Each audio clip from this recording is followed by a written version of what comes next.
Hey folks, Good Guy Glenn here, and today is Tuesday, March 19th, 2024.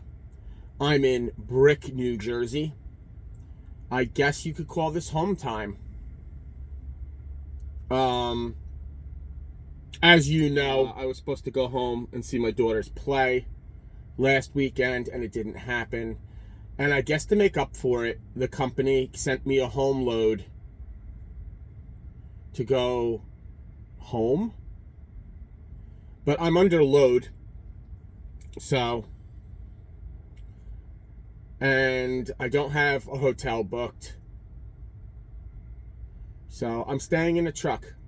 I'm holed up behind I'm in a strip mall in the back parking lot, just hiding out, because in New Jersey there's no real truck stops in New Jersey. Which leads us to another conversation I wanted to have today, and that's about, I don't know if you all heard this, but a lot of truck stops, no longer is it just going to be reserved parking, but they're going to require you to pay to park there overnight all the time. Now, I don't know all the details about this. I'm hearing this as a rumor, and anything I look up is only coming up in social media. I don't see any hard truths to any of this, but allegedly Petro, and maybe it's not even all Petros, but now Petros are starting to say that all spots have to be paid for overnight parking. Man, I hope that this is just a vicious rumor.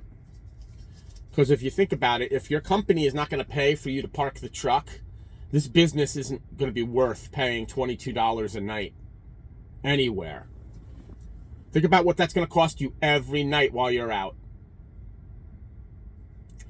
And then that will just force people to the rest stops, and they're already packed, and there's people parked on the shoulder of the interstate. It's just hazardous. It's just bad. But at the same time, the truck stop's private property. You could do what you want on your property. And if you want to charge people to stay there, I guess you can charge people to stay there. I don't know what to say. It's kind of messed up if you think about it. But the situation I'm in right now, I'm holed up. And I spoke to the police about being here because I'm very respectful. This is like an area that I lived in, so I want to be respectful. And they said they have no problems with me being here as long as the landlord doesn't come in and make an issue of it. Well, we'll see what happens. I'm only here one more night, then I go and I deliver up in Jamesburg, New Jersey at a Costco. The weather is not good. It's chilly outside, of course. I bring the bad weather to the Northeast, it appears. Everywhere I go, the temperature drops drastically when I show up. I'm like Jack Frost. But yesterday, I picked up in Columbus, Ohio at like 5 o'clock in the morning. I wasn't happy about the way the truck was loaded, because the heavy stuff was loaded to the back of the trailer. My tandem weight was way off from my drives, and I've got my tandems pretty far back on a trailer, and those of you who drive know that it's not a cool drive to have your tandems all the way back. But I got no choice. Although I'll be overweight if I don't. It's always spooky when you park. You go out of your way to park behind a place, like out of, the norm. I've talked about this before, especially at Walmart. And people come hang out behind the strip mall. It's like, what are you back here to smoke blunts or something? I don't understand what it is that people come back here to do. but they come and they park back by your truck and you get spooked. You know what I mean? Because you don't know what they're up to. Today's a big day. I'm going to go to T-Mobile and I'm going to get Wi-Fi for the truck. I have AT&T as a phone carrier, but AT&T has screwed me over so many times that they've lost my business. You know, it would be nice to just add that to my bill, but I don't foresee them doing it. Plus, I think AT&T's home internet is somehow roped up with DirecTV, and I'm just not interested in that. So we'll see, man. I know people who have the T-Mobile and they're happy, so I'll go with it, and we'll see what happens. Yeah, I'm just sitting here and I'm pondering home time and whatnot, and it's like, I love my kids, I love my family, but coming home is such a pain.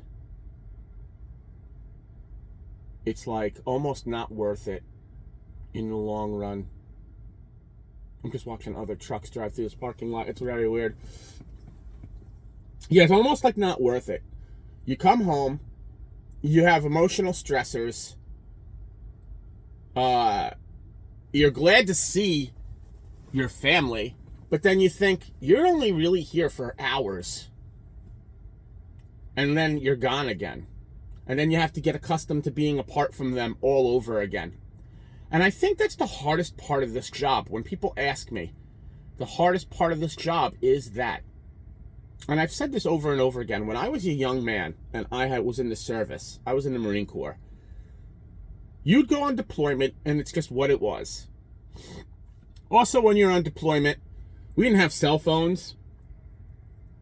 When I went, you just were gone. You were gone. You lived your deployment. You came home, and that was it. It's something you did. Now, it's like you come home, you miss the heck out of your family. You gotta leave. You gotta go back onto this road life. And if you don't have strong will, this could grind you into the ground. And that's just the facts of it. Like, you have to realize what you're doing it for. You're doing this is your career, you're trying to make some money. But it's not always easy being alone 24 hours a day. And that's not even so bad. You become accustomed to it. Like, you talk on the phone, you could video chat. But the constant stress lately, especially, of where are you going to stay every night?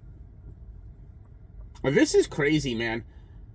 I haven't been trucking very long, but I've been on the roads a long time, and I drive a lot. And I have never seen the truck stops and the rest areas so packed with trucks as I do now. And yet freight is down. There's a lot of drivers competing for the same freight. And there's a lot of drivers out there doing OTR. And there's just not a whole lot of spots for us to spend overnight. And I really just don't know what the solution is. I don't have one. I'm not going to tell truck stops what to do with the truck stops. If they want to charge for parking, they're in business. It's their property. You know, is it kind of a terrible thing to do to people? Yeah. But the almighty dollar rules everything, right? And if people see an opportunity to make more green, they're going to make more green over doing the right thing. And people who are willing to do the right thing over their own capital gain, that's a rare thing. And if you see someone doing that, well, praise them, because they're a good person, and that's not a commonality anymore. It's a shame. But it's early, man. It's only 09 in the morning. I slept in late today because I drove out my 11 yesterday, down to 10 minutes. I pulled into here with 10 minutes. If I had hit traffic, I would have been done. Yeah, if you're from Jersey or you've driven through Jersey, you know there's no place for you to pull over. This is not a truck-friendly state. It's densely populated. There's no place to park an 18-wheel truck anywhere. So if you're not getting to your destination, you're going on PC to get to your destination, and then you got to hope that you could stay where you are. But I came. I saw my son. I'll see him again today. I'm going to get my T-Mobile. It's cold outside, so the idea of walking around is not going to happen. I was hoping to have my Jeep so I could go to my trucking school and talk to those guys and everything, but alas, no one is starting my Jeep while I'm gone and driving it around. So it just didn't want to run yesterday, and I'm not going to drive it around to get stranded on the few hours I have home. Dealing with that is not something that's a priority right now. I'm really thinking about just getting rid of my Jeeps altogether. It's a hobby that I don't have time or money for anymore, and it's a shame because Spooky Jeep has been a big part of my life. And it's it, man. It's easier to just not have a car and Uber when you're home, because you're not home very often anyway. Why have a car? Why make insurance payments? You know, my cars are paid off because they're hoopties, but it's really not worth having a vehicle. I got like a bunch of friends who want to see me today, so that's going to be cool. I'll see as many people as I can see. I don't know what I'm going to do this evening. I was invited to dinner tonight by close friends of mine, and I really want to take them up on it, but if my son wants me to take him to see the Bob Marley movie, I'll probably take him to see the Bob Marley movie. I gotta see. But the T-Mobile store doesn't open for another hour, so I'll head over there once they're open, and then I'm afraid, just afraid. I know it's like hard for y'all to comprehend. I don't know.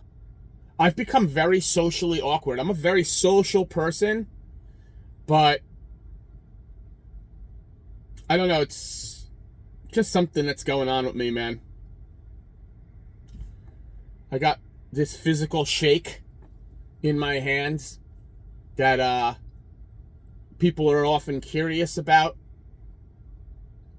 and it's not even really that big a deal, but people ask about it all the time, and it's just like, I don't want to constantly be reminded that, like, I'm broken. If you ever encounter something where somebody's got some sort of thing going on, like a physical disability or something, when you first meet them, don't make that the front and center thing. Don't throw that on the table. You know, they might be very comfortable about talking about it, and maybe they just don't want that to be their identity. That's all I'm saying. And I'm not trying to turn this into any kind of PSA or anything. It's just that it just makes things very socially awkward for me. Especially because, like, I don't know. I'm just trying to figure it all out, you know? I think a lot of us are in the same position. I think a lot of people who go into trucking, especially when you go into trucking later on in life, we're looking for something, man. I've said it many times that we're out here looking for something. What that something is, well, who the hell knows, man? You know, we're trying to get away from something in the past, try to start a new future. It's not easy, man. It's not easy by any measures of the imagination. But I hope that you all find that's something y'all are looking for, because I know I'm looking, and I'll find it. This isn't the end of the road. This is just a new beginning, man. And like my Marines keep telling me, it's just another deployment, dude. It's just another deployment. That being said, I'll give you an update tomorrow when I get the T-Mobile internet. Let you know how that works out. Yeah, keep it up, man. Keep up out there. Stay positive, stay focused, be safe, do your pre-trip. You know, if you're tired, pull over and just get it. Just go hit every day. Say your prayers, take your vitamins, eat a banana, have a Greek yogurt. Take care of yourself, man. Mentally, physically, emotionally. Take care of yourself. Because you need it. You need it to survive. And that's not just for truckers. That's for everybody. So I hope you liked this video. And if you did, smash that like button. And don't forget to subscribe and hit the bell so when I drop another video, you get a notification. Once again, this is Good Guy Glenn. Thanks for watching.